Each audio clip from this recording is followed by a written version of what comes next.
दिल्ली में सत्ता को लेके बीजेपी की डेस्परेशन हम पिछले कई सालों से देख रहे हैं। 2022 में शायद 9 मार्च 2022 को इलेक्शन कमीशन ने कहा कि 5 बजे शाम को एमसीडी के चुनाव घोषित किए जाएंगे और उस घोषणा से पहले केंद्र सरकार और एलजी ने स्टेट इलेक्शन कमीशन की प्रेस कॉन्फ्रेंस रुकवा दी कि अभी चुनाव मत कराइए, अब हम डिलिमिटेशन करेंगे, तीनों एमसीडीज को एक करेंगे और 6 से 18 महीने बाद चुनाव कराएंगे। डेस्परेशन थी कि भारतीय जनता पार्टी एमसीडी में बुरी तरह से हारने वाली थी। आम आदमी पार्टी को लोग वोट देने के लिए उतावले थे और इसको टाल दिया गया। दिसंबर 4 को चुनाव कराए गए। डिलिमिटेशन के दौरान एक एक वार्ड कार्व आउट किया गया भारतीय जनता पार्टी के लिए कि अगर ग्रेटर कैलाश विधानसभा है, उसमें अगर एक जीके वार्ड है जिसकी काउंसलर को शाहपुरजेट गांव में अगर घुसने नहीं दे रहे हैं लोग, तो उनके वार्ड से शाहपुरजेट वार्ड को निकाल के दूसरे वार्ड में डाल दिया गया ताकि किसी तरह से वहां पे जिताया जाए। और हर विधानसभा के अंदर आप डिलिमिटेशन की एक्सरसाइज को अगर आप देखेंगे, आम आदमी पार्टी के स्ट्रॉन्ग होल्ड्स को सबको जोड़ के एक वार्ड बहुत बड़ा बना दिया गया कि आम आदमी पार्टी के सारे वोटर्स एक वार्ड में डाल दिए जाएं और बीजेपी के वोटर्स के छोटे छोटे वार्ड अलग कर दिए जाए ताकि गिनती में भारतीय जनता पार्टी ऊपर आ सके। ये डिलिमिटेशन की एक कह सकते हैं पूरी तरीके से भ्रष्ट करप्ट एक्सरसाइज केंद्र सरकार ने करवाई। और उसके बावजूद जब दिसंबर में चुनाव हुए तो आम आदमी पार्टी को 134 सीटें मिली, भाजपा को 104 सीटें मिली। उसके बाद जो स्टैंडिंग कमेटी और मेयर के चुनाव में हुआ, वो हम सब ने देखा कि डेस्परेशन के ये हालात थे कि आज जो मुख्यमंत्री बन गई हैं रेखा गुप्ता, वो माइक तोड़ रही थी, नारे लगाए जा रहे थे, अटैक किया गया मेयर के ऊपर और सब कुछ देखा गया। और बाद में सुप्रीम कोर्ट तक ने कहा कि आप जबरदस्ती अपने ऑल्डरमैन के वोट नहीं डलवा सकते और भारतीय जनता पार्टी सबके सामने एक्सपोज हुई। और उसके बाद से हम लगातार देख रहे हैं आम आदमी पार्टी के पार्षदों को किसी भी तरीके से साम दाम दंड भेद डरा के, धमका के, लालच दे के भारतीय जनता पार्टी आम आदमी पार्टी के अंदर लाने की कोशिश में लगी हुई है। तो हम लोगों ने एक फैसला किया है कि हम इस बार मेयर के चुनाव में आम आदमी पार्टी का उम्मीदवार खड़ा नहीं करेंगे। भारतीय जनता पार्टी अपना मेयर बना ले, भारतीय जनता पार्टी अपनी स्टैंडिंग कमेटी बनाए और दिल्ली को बिना किसी बहाने बनाए 4 इंजन की सरकार कह लें या इसको 3 इंजन की सरकार कह लें।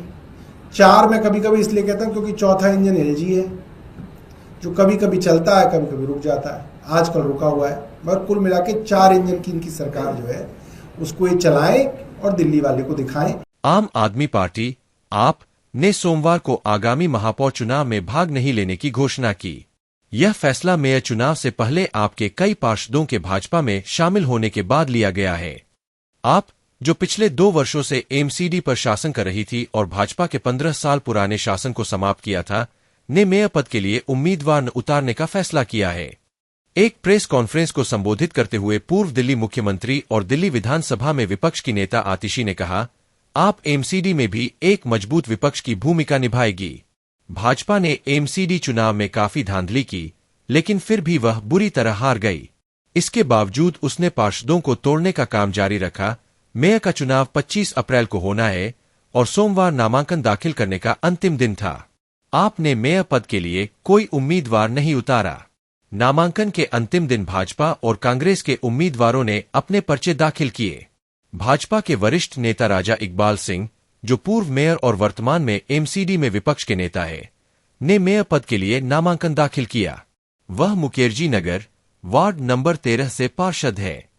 वाइसमायो पद के लिए भाजपा ने बेगमपुर वार्ड नंबर 27 से पार्षद जय भगवान यादव को नामित किया है। कांग्रेस की ओर से मेयर पद के लिए मनदीप सिंह ने नामांकन दाखिल किया है। वह नांगलोई वार्ड नंबर 47 से पार्षद है। अबुल फजल एन्क्लेव वार्ड नंबर 188 की पार्षद आरिबा खान को वाइसमायो पद के लिए पार्टी ने नामित किया है। अरविंद केजरीवाल की पार्टी पर कटाक्ष करते हुए मुख्यमंत्री रेखा गुप्ता ने कहा कि आपका राजनीतिक आधार दिल्ली में खिसक गया है और जनता का उस पर से विश्वास उठ चुका है। उन्होंने कहा कि आपके विधायक और पार्षद खुद भी पार्टी के नेतृत्व से नाखुश है, क्योंकि पार्टी ने सत्ता में रहते हुए जनविरोधी नीतियां अपनाई है। उन्होंने कहा, आपका राजनीतिक आधार दिल्ली में बदल गया है और जनता का विश्वास पार्टी से उठ गया है। अच्छा है कि उन्हें अब यह समझ आ गया कि दिल्ली में स्थिति बदल चुकी है। बीजेपी की एमसीडी में मौजूदा संख्या अब बढ़कर 113 हो गई है, क्योंकि पिछले कुछ महीनों में कई आप पार्षद भाजपा में शामिल हो गए हैं। आपके पास 117 पार्षद है। कांग्रेस के पास 8 है और 12 पार्षद सांसद चुने जा चुके हैं, जिससे उनकी सीटें खाली है। एमपी और एमएलए जो एमसीडी के लिए नामित है, वे आगामी चुनाव में मतदान करने के पात्र हैं। 2022 के एमसीडी चुनाव में आपने 250 में से 134 वार्डों में जीत हासिल की थी, जबकि भाजपा को 104 सीटें मिली थीं। बाद में कई आप पार्षद भाजपा में शामिल हो गए। आतिशी ने पहले कहा था कि उनकी पार्टी तोड़फोड़ और घोड़ा खरीद की राजनीति में विश्वास नहीं करती और इसी कारण मेयर पद की दौड़ में हिस्सा नहीं ले रही है। उन्होंने कहा, अब भाजपा को अपनी ट्रिपल इंजन सरकार बनानी चाहिए और दिल्ली की जनता से किए गए वादे बिना किसी बहाने के पूरे करने चाहिए। आपकी दिल्ली इकाई के प्रमुख सौरभ भारद्वाज, जो प्रेस कॉन्फ्रेंस में मौजूद थे, ने भाजपा पर परिसीमन प्रक्रिया में धांधली करने का आरोप लगाया। उन्होंने भाजपा पर लोकतंत्र को ताक पर रखकर सत्ता हड़पने का आरोप लगाया और चुनौती दी कि भाजपा अब ट्रिपल इंजन सरकार बनाए और दिल्ली की नगर व्यवस्था की पूरी जिम्मेदारी अपने कंधों पर ले। उन्होंने कहा कि कचरे के पहाड़ों से लेकर पानी की कमी, कानून व्यवस्था की खराब स्थिति से लेकर केमिकल लीक तक, हर अधूरा वादा अब भाजपा की जिम्मेदारी होगी और 1 महीने में उसकी विफलता सभी को दिख जाएगी। उन्होंने कहा कि यह फैसला इसलिए लिया गया है ताकि भाजपा अपने मेयर का चुनाव करे, अपनी स्टैंडिंग कमेटी बनाए और बिना किसी बहाने के एमसीडी चलाए। भारद्वाज ने कहा, हमने फैसला लिया है कि इस बार आम आदमी पार्टी मेयर चुनाव में कोई उम्मीदवार नहीं उतारेगी।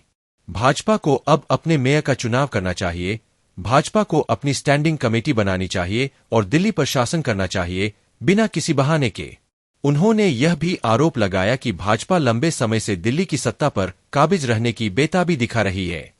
उन्होंने कहा, 2022 में शायद 9 मार्च को चुनाव आयोग ने 5 बजे एमसीडी चुनावों की घोषणा करनी थी, लेकिन ठीक उससे पहले केंद्र सरकार और उपराज्यपाल ने हस्तक्षेप करके राज्य चुनाव आयोग की प्रेस कॉन्फ्रेंस को रुकवा दिया। उन्होंने कहा कि अभी चुनाव न कराएं, पहले परिसीमन होना है, तीनों एमसीडी को एक में मिलाना है और फिर 6 से 18 महीने बाद चुनाव कराएंगे। भारद्वाज ने कहा कि इस देरी का कारण स्पष्ट था, भाजपा को एमसीडी चुनाव में करारी हार का डर था। जनता आपको वोट देने को तैयार थी। पूरा चुनावी कार्यक्रम इसलिए रोका गया ताकि भाजपा की संभावित हार को टाला जा सके। आखिरकार 4 दिसंबर को चुनाव कराए गए। उन्होंने कहा कि अब जब भाजपा केंद्र, उपराज्यपाल कार्यालय, दिल्ली सरकार और जल्द ही एमसीडी पर नियंत्रण रखती है, तो उसके पास बहाने बनाने की कोई वजह नहीं है। अब समय है कि वे दिल्ली का प्रशासन कैसे चलाते हैं, यह जनता को दिखाएं। इसके जवाब में भाजपा प्रवक्ता प्रवीण शंकर कपूर ने आप पर अपनी जिम्मेदारियों से भागने और जवाबदेही से बचने की कोशिश करने का आरोप लगाया। कपूर ने आरोप लगाया कि महापौर चुनाव में भाग न लेने का आपका फैसला उसकी सरकार की नाकामियों से बचने की एक रणनीति है।